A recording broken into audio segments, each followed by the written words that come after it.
students, welcome to Competitive Exam Library YouTube channel. Today we are going to see how to construct signal flow graph. Okay, so how to construct signal flow graph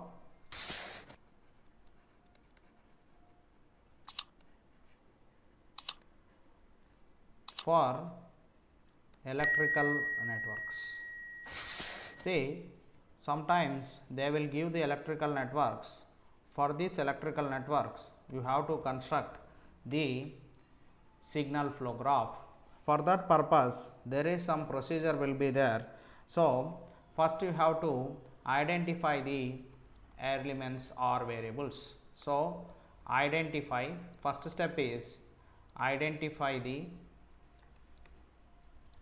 variables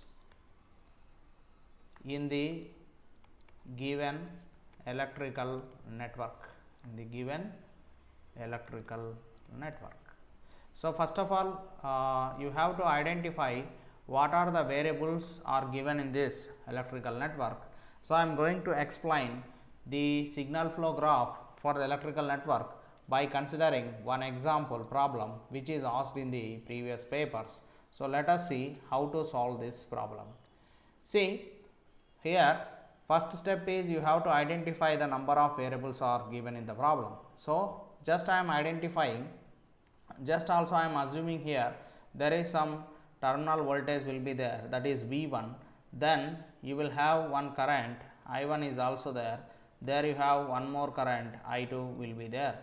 So, how many number of variables are there here? You can see there are, see, V1 is one variable, because of V1 I1 is also variable, because of I1 V1 will be variable, because of V1 I2 is also variable, because of I2 V0 is variable.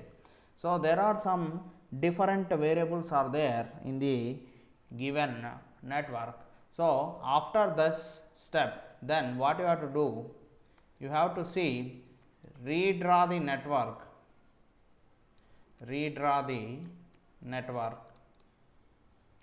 in S domain. So, you are already know what is the meaning of S domain is, that is called as the frequency domain, and in the frequency domain inductor will become XL, that can be, we will write as SL, and capacitance will become XC, that can be written as 1 by SC when we are converted into S domain. With that replacements, and you convert all the variables also into S domain, with that you draw the network. So, let us draw the network with all these assumptions.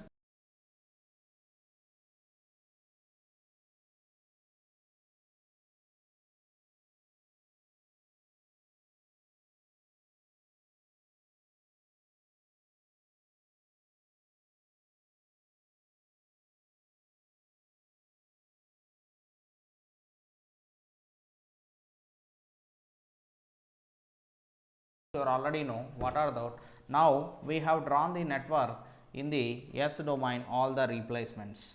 After that, so after this step, what you have to do is, third step is write all branch current and node voltages equations. So, that is the third step we will do in the next page. So, you have to write all the branch currents. So, I will explain what are the branches we are having here. So, let us represent with the branches will be, here we will have, this is the one branch, the current is flowing here, this is another branch, you will have one more branch here, there is another branch here. So, this is the another branch. So, there are some 4 branches are there, you are going to get the 4 equations in this, and here V1 will be become V1 of S. So, and here also you are having V0 will become V0 of S. So, these are the different variables which you can identify in the given network. For these branches, you have to write the node voltage equations as well as the branch current equation. That is the third step. Next step is fourth step. After that, after writing that, next draw the signal flow graph using the equations from the draw the signal flow graph from above equations. So, you have to draw the signal flow graph from the above equations. So, that is the next step what you can do. After that, what you can do is, next you have to, last step is, that is the fifth step, by using Mason's gain formula,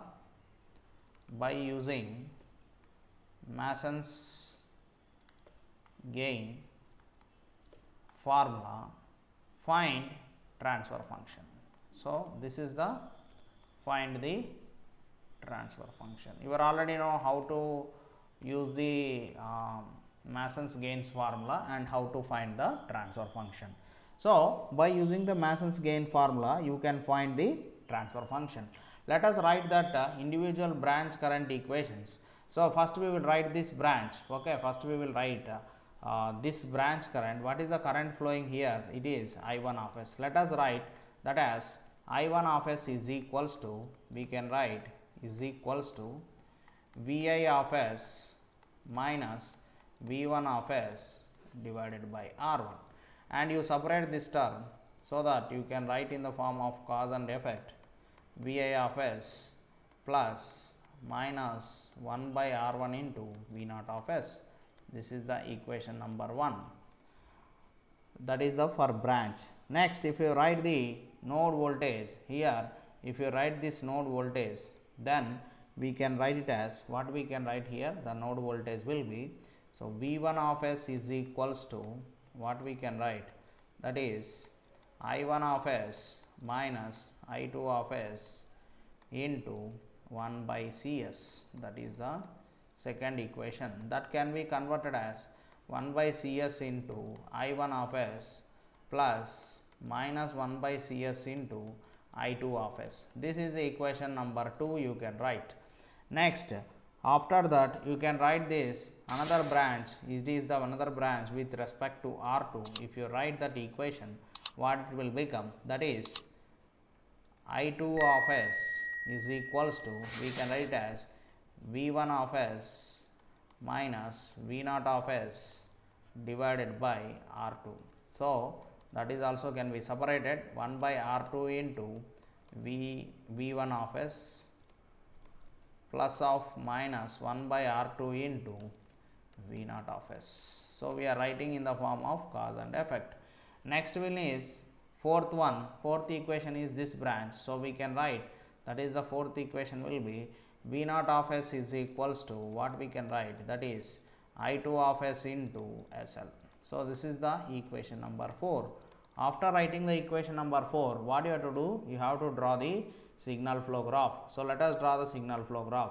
Here, how many variables are there? I told already you are having 4 variables are there. So, you have to represent first what is the input. So, what is the input here?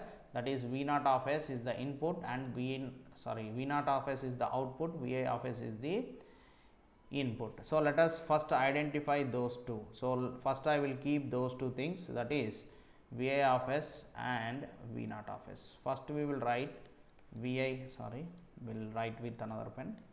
This Vi of s, this is Vi of s.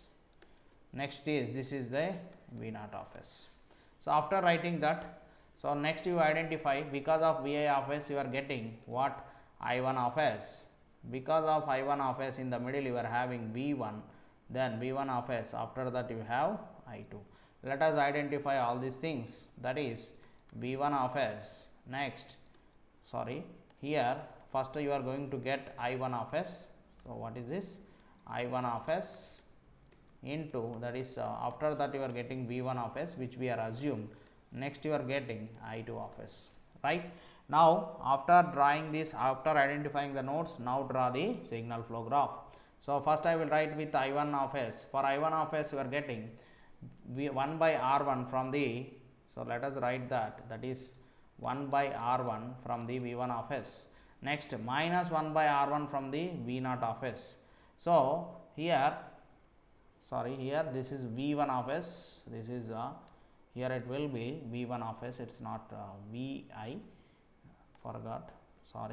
here it is V1 of s. From the V1 of s, what you are getting here, you are getting is minus 1 by R1. So, because it is a minus, just I have represented with a feedback element, minus 1 by R1. After that, you will have for V1 of s, you will have 1 by Cs from I1 of s. That means you are getting 1 by Cs from the I1 of s. After that, you will have minus 1 by Cs from I2. So, because negative, we are representing with the feedback, minus 1 by Cs.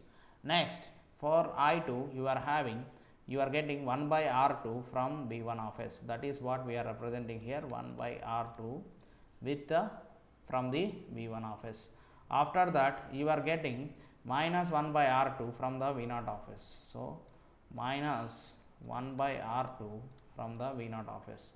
After that, you are having, so minus, next you are having, that is the equation, and for V0 of s you are getting SL from the I2 of s. So, this is the, we are constructed the signal flow graph. After this construction, you are already know how to take the Mason's gains formula. From this Mason's gains formula, you can write, so you can get the transfer function. So, let us take first forward path. Here you are having only one forward path, that is 1 by R1 into 1 by Cs into 1 by R2 into SL. So, only one forward path. So, this S and S will get cancelled. Finally, we will have L divided by what you are going to get, that is R1 R2 into C, that is a first forward path. After that, you have to identify how many loops are there here. You will have 3 loops, 3 individual loops, 1, 2 and 3. So, you take the gain of all 3 individual loops. Let us take L1 is equals to what it will become, 1 by Cs into minus 1 by R1, that is 1. Next, for loop L2, you are having 1 by R2 into minus 1 by Cs. Next, for, so let us multiply this, minus 1 by R1 into Cs, that is equals to minus 1 by R2 into Cs. Next, L3, if you take, L3 is equals to what we can write, that is L3 is equals to SL into minus 1 by R2. So, you can take like this, then you can write, so minus SL by R2. This is the individual loops. So, next you identify, is there any non-touching loops are there. If you observe first and second, you compare first and second, then you are having a common nodes here. So, this is also, this is a common node here. So, you can eliminate first and third, they are not having any common node. You can take L1 3 is the non-touching loop. Now, you compare 2 and 3. 2 and 3 they are not having, they are having a common node, here it is this one. So, you can eliminate 2 and 3 also. Finally, we are having L1 and L3 are the, so they are non-touching loops here. So, let us write here, that is L13 we can write it as, so minus, so minus 1 by R1 into Cs into minus SL divided by R2. So, S will get cancelled, minus also will get cancelled. Finally, you are going to get L divided by R1 R2 into C. So, that is L13 non-touching loops. So, let us write, next thing is we have to identify what is the delta. Delta will be 1 minus individual loops, that is L1 plus L2 plus L3 plus you are having one non-touching loop, that is L13. So, delta is equals to, we can write, so for all the things for L1, L2 and L3 all are negative, you are going to get the positive here. Let us write that positive. So, we can write plus 1 by R1 into Cs plus 1 by R2 into Cs plus next you are having SL divided by R2. So, this is the thing. Next L13 you are going to get it as L divided by R1 R2 into C, that is the given delta. So, after that we will find what is the delta 1. Delta 1 will be 1 only, because the forward path is touching all the loops, you are having delta 1 will be 1. Let us write the transfer function now. The transfer function will be P1 delta 1 divided by delta. So, P1 will be, you are having L divided by R1 R2 into C into 1 divided by, so here if you take the LCM, so if you take LCM, or you can keep same thing, 1 by R1 into C plus 1 by R2 into CS plus SL divided by R2 plus L divided by R1 R2 into C. So, here you can take LCM as, so let us take LCM as R1 R2 CS. So, let us take LCM as R1 R2 CS. So, you are going to get L divided by R1 R2 C whole divided by, so R1 R2 CS, that is LCM we have taken, plus you are going to get R2 here, plus you are going to get R1 here, plus here R2 is going.